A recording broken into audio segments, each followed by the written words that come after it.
हमारा कोई प्रोजेक्ट नहीं था। हम लोगों ने जहां जैसी साइट सिलेक्शन किया, लोगों ने तय किया, तो सब गांव की एक ग्राम सभा बुलाई और उसमें से कौन किसको ज्यादा फायदा होगा, कौन कितना काम करेगा, कितने दिन काम करेगा, कौन पत्थर लेके आएगा, कौन रेती लेके आएगा, इस तरह से वो सब लोकल कंट्रीब्यूशन से काम हुआ। ये जो इंजीनियरिंग है, ये सिविल इंजीनियरिंग है। इसको जहां पानी बहुत तेजी से दौड़ के आता है, उस दौड़ के आने वाले को वो उल्टा बांध कहते हैं। ऐसे ऐसे उल्टा, तो पानी जब कमर पे लगता है तो कमर को नहीं तोड़ सकता, तो उल्टा बांध बनाते हैं। जहां नेचुरल डिप्रेशन होता है, नेक्स्ट जहां नेचुरल डिप्रेशन होता है, जेंटल स्लोप होता है, वहां सीधा सीधा बांध बनाते हैं। और जहां उनको बहुत गहरी जगह जिसपे ढाल का वो ना हो, नेक्स्ट वहां ऐसे कॉन्केव बना देते हैं। तो जो नेचुरल फ्लो का ज्ञान है, वो उस ज्ञान को उपयोग करके वो पानी का काम करते हैं। ये जो ऊपर का है वो नेचुरल डिप्रेशन में बना है, ये जो नीचे वाला है वो जेंटल स्लोप पे बना है, और ये जो उल्टा बांध है ये कॉन्वेक्स जो डिजाइन है उस पर बना है। असल में हमारी नदी जो मैंने आपको दिखाई थी वो क्यों मरी इसलिए कि धरती का पेट का पानी सारा निकाल दिया था। तो जब धरती के पेट का सारा पानी निकल गया तो नदी सूख जाएगी। जब धरती का पेट में पानी होता है तभी तो पानी निकल के छोटे छोटे झरने बना के नदी बनाता है।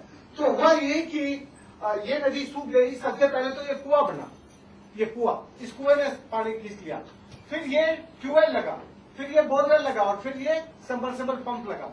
तो इन तीनों ने नीचे तक सारा पानी निकाल दिया, और फिर कुएं भी सूख गए और ये तीनों भी सूख गए। हमने बहुत मामूली काम किया कि जहां पानी ऊपर से दौड़ता था उसको पहले चलना सिखाया। फिर जब वो चलने लगा तो ये छोटा सा यहाँ एक चेक डैम बना दिया, तो उसको रेंगना सिखाया। उसके ऊपर से ऐसे पानी नीचे आने लगा। जब वो नीचे रेंगने लगा तो फिर उसको यहाँ पकड़ के बैठा दिया धरती के पेट में, और धरती के पेट में पानी आने के साथ आप देखेंगे कुएं में, देखिए इस लेवल तक पानी आ गया। ये जो कुएं का लेवल है और ये लेवल इसके बराबर है। तो धरती में जो पानी का फोर्स है, जिसको हाइड्रोलिक प्रेशर कहते हैं, कई बार जमीन से ऊपर आपको कुएं में पानी दिख जाता है। कुएं में पानी जमीन से ऊपर वहां आता है जहां सब सरफेस के फ्लो ऊपर आने लगते हैं, तो उसके कारण ये नदी जिंदा होगी। ये इसी साल मार्च का चित्र है। 3 साल से हमारे यहाँ बारिश नहीं हुई। तो यदि आपको अकाल और बाढ़ का इलाज करना हो तो नदी जोड़ योजना से नहीं होगा। अकाल और बाढ़ का इलाज नदियों के साथ समाज को जोड़ने से होगा। जब समाज नदियों के साथ जुड़ता है तब नदियां जिंदा होती हैं। नदियों के साथ हमारे समाज को जोड़ने की जरूरत है। समाज जुड़ जाता है तो जैसे ये नदी जिंदा हुई ऐसी दूसरी नदियां जिंदा हो सकती है। सब जगह पानी हो जाता है। मैं स्वामी श्री के ताराबला आश्रम में गया था। आपने एक नदी पर ऊपर ऐसे ही चेकडैम, जैसा ये चेकडैम है ऐसे ही चेकडैम अब तो बहुत अच्छे बनाए, तब तो 600 बनाने की कोशिश कर रहे थे। पूरे ये जो ज्ञान है वो ज्ञान अभी भी बचा है। नेक्स्ट, यदि आप इसका फायदा देखें तो 3 फायदे हैं।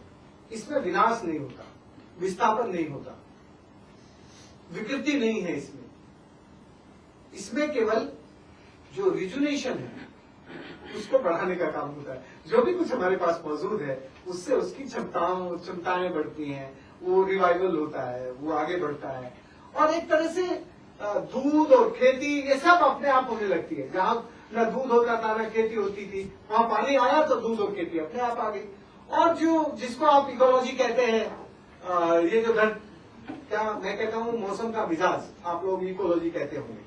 ये जो मौसम का मिजाज है वो ठीक होने लगता है और धरती का बुखार भी ठीक होने लगता है। ये जो ग्लोबल वार्मिंग और क्लाइमेट चेंज का भूत आजकल नए शब्दों में बना है, और उसका सॉल्यूशन केवल ग्लोबल टेक्नोलॉजी और ग्लोबल सॉल्यूशन ढूंढते हैं। मैं कहता हूं कि ग्लोबल वार्मिंग और क्लाइमेट चेंज का इलाज ग्लोबल तो बाद में होगा, जब तुम अमेरिका से लड़के उसको ठीक समझा के उसको लाइन पे ला सकते हो, तब तो उसका ग्लोबल सॉल्यूशन ढूंढना चाहिए। अभी तो हम लोकल सॉल्यूशन ढूंढे, जैसे हम लोगों ने ढूंढा। हमने 6500 स्क्वायर किलोमीटर जमीन पर करोड़ों करोड़ पेड़ अपने आप बिना पैसे, बिना प्लांटेशन किए, केवल बीज डाल के उनका संरक्षण का काम किया, सोशल फेंसिंग की, और सोशल फेंसिंग से वहां जो हरियाली आई उसने कार्बन का सिक्वेस्ट्रेशन करके उस धरती को ठीक किया, और अब वहां हरियाली और खेती दोनों बढ़ने लगी हैं। आप ये फर्क देख सकते हैं। ये फर्क आप देखेंगे कि जैसे ऊपर का पहाड़ जब नंगा होता है तो सूरज की किरणें नंगे पहाड़ पे पड़ के 1.5 डिग्री 2 डिग्री तक टेम्परेचर बढ़ा देती है, और जैसे ही पहाड़ पे हरियाली आती है तो जो सूरज की किरणें हैं उसके टेम्परेचर को कम करती है।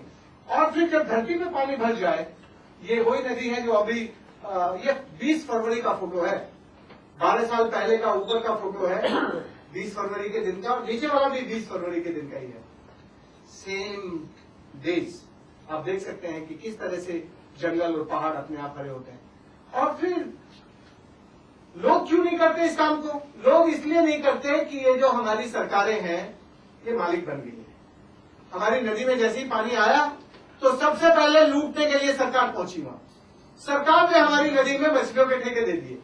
अरे यार, राजस्थान में मछली पालन होगा क्या? कहीं इस सरकार में कोई नहीं सोचता। और फिर सरकार से जब हमने बात की तो उसने कहा as per the fishery act 54 every fish where the water where the river. अरे यार तुम्हारा फिशरी एक्ट हमें क्या लेना देना यार? जब हमारी नदी में पानी नहीं था, जब हम तुम्हारी विधानसभा पे धरना दे रहे थे, तब तो तुम क्यों नहीं आए? तब तो तुम्हारी नदी नहीं थी। अभी इस नदी में पानी आ गया और मछली आ गया तो अब तुम्हारी होगी।